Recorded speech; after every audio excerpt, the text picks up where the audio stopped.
Hello, I am Katie, And I'm Tasha. and together we make up the Birth Project. Thank you so much for joining us today. This is our birth partner taster session, and we will go through with you why it is so important that you do your antenatal preparation as a team. Birth partners are probably the reason that I do this job the most. I love it. I love working with birth partners because they make the biggest transition throughout the course, and we really encourage birth partners to attend every session. But if you can't because you do shift work or whatever, we do have like one particular session that we focus on birth partners in. But we do give birth partner tips throughout. And we always say that birth partners are the biggest asset in the birth space. They are not a spare part. They are a key part of making the birther feel comfortable and confident. And it's really important that they feel comfortable as well. Yeah, and as a birth partner, hopefully you will know the birther the best.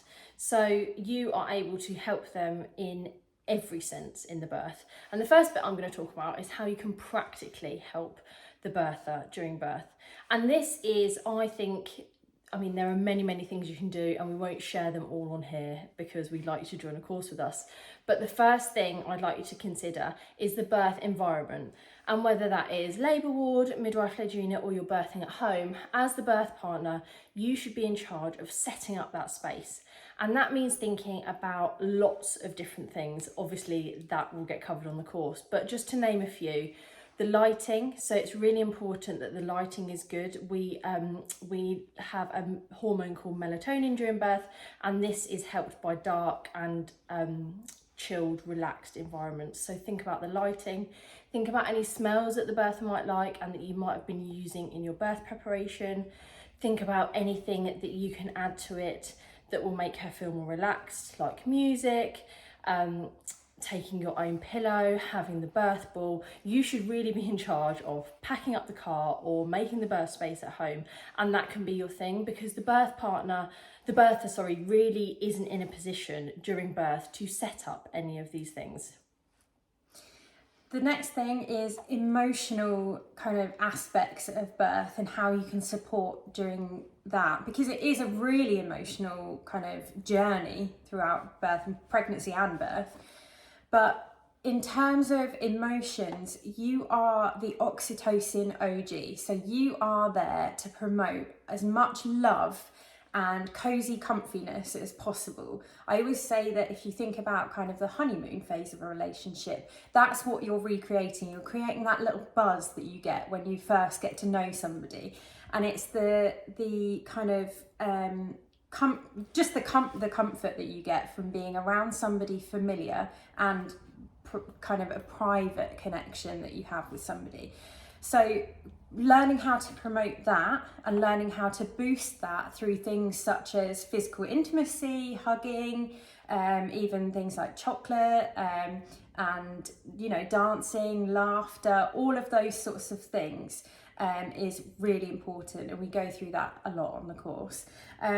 Other things are when the birther is feeling particularly unsure, or there's a phase during birth called transition, which is when they get a spike of adrenaline to wake them up to make sure that they can look after baby when it arrives.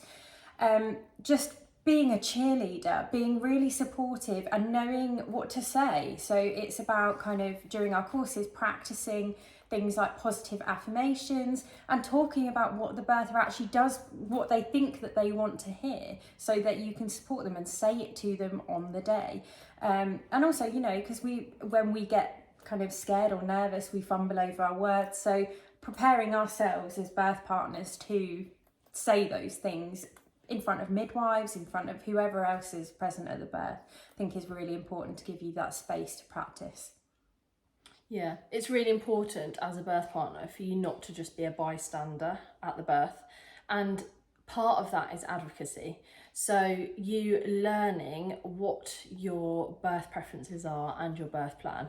And that means doing your birth plan or your birth preferences together with the help of people like us. We help people who have been on our course to write the birth preferences that are right for them. Obviously, these range from home births to planned caesarean births, maybe home birth after caesarean or vaginal birth after caesarean. Everyone has a different story and different birth preferences, but you, hopefully going on a course like ours, will plan these together, and it's really important to know what the birther's preferences are.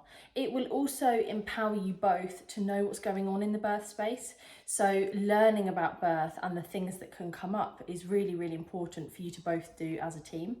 In this way, you can become an advocate for the birther. They are hopefully, as Tasha was just talking about, in a total relaxed oxytocin bubble of your creation. And we want them to stay there. And that means sometimes you speaking to healthcare professionals rather than the birther, and being in a position to tell them what the birther wants. It might even be, and I had this on my birth plan, that if any interventions were suggested or if the midwife wanted to talk to me about something, they'd actually go through my birth partner first.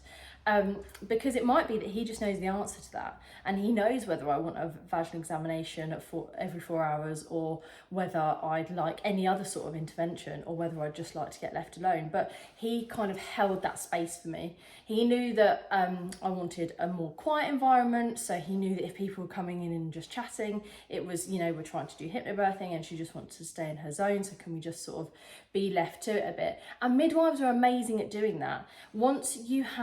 They're not mind readers, so once you have your plan together and your birth preferences and they've met you, they really respect and hold that space as well. But as an advocate for them, you can feel really powerful in that space. Sometimes it's really, really difficult to see someone you love going through birth, because we're not going to beat around the bush. It is painful. Some people do report having completely pain-free births, but that wasn't my experience. No, I've definitely felt my surges. Yeah, definitely. But it's about managing those and managing those together, and for you not to be scared or be a bystander or feel like you just have to take a step back and let the healthcare professionals, speak to your partner. So we really help you and empower you to become an advocate. And I think that takes practice. And I think, over the 4 sessions that we run on our full birth prep course, I think we get a lot of opportunity birth partners get a lot of opportunity to talk to other birth partners and, test the waters in terms of their knowledge and what others know and that sort of thing. And I think that helps birth partners really build confidence that they're not just going through this alone. They have this connection, but they have a safe space to practice it in, because you're going in and talking to midwives and doctors about things that, yes, okay, you're not medically trained, but you will have good experience and knowledge of by the end of one of our courses. Yeah, and they're then things that you understand. You understand all the terminology, and you've done the birth preferences, and you know what you can offer your birth partner then, the birther, sorry. You know what you can offer them during their birth. And it's though birth partners are the most transformed after doing one of our courses. Definitely. It's often the case that the birth has gone away, they've followed us on Instagram, they've downloaded some lead magnets, they've been to a taster, they know all about us. But birth partners tend to just turn up and think it's ordinary NCT classes, and it's really not. They have to take a really active role in it. And that's not to say we put anyone on the spot or it's scary, but it's just about exploring the birth that you both want together and being a team. And I think people find it really useful as couples, or we have people whose family members have come. We've had sisters, we've had mums, we've had friends come along. So whoever your birth partner is, it won't feel strange. Everyone is welcome. And obviously some trusts now after COVID are back to offering 2 birth partners to come along. So it's open to your whole birthing team. You don't have to worry who you're bringing along. And there are different offerings. We offer the full hypnobirthing course, key skills, there's a caesarean preparation course, and birth partners are important for all of those. Definitely. And I think having conversations between as birther and birth partner that you wouldn't necessarily have had if you hadn't prepared, like, what are your fears? Like, actually confronting what are both of your fears going into birth, so that on the day you're not having to read each other's minds and negotiate all of that I think is really, really helpful. So yeah, it's definitely like couples counselling in that relationship counselling in that aspect, in that regard. So. Yeah, because often people haven't even broached any of the subjects of birth before they come along, and that's totally okay. Yeah. You don't have to know anything about birth to come on one of our courses and be a really good birth partner. So we hope that we see you soon and that you want to become a really supportive birth partner, because it's an amazing experience to go through together. Definitely. Birth can be really beautiful. Yeah, seeing the birth of a baby is beautiful as a birth partner. So yeah, so we want to take you from being scared of it and maybe worried to feeling prepared and like you're ready for the birther to go into labour. Thank you so much for joining us, and we hope to see you on a course soon. bye. Bye.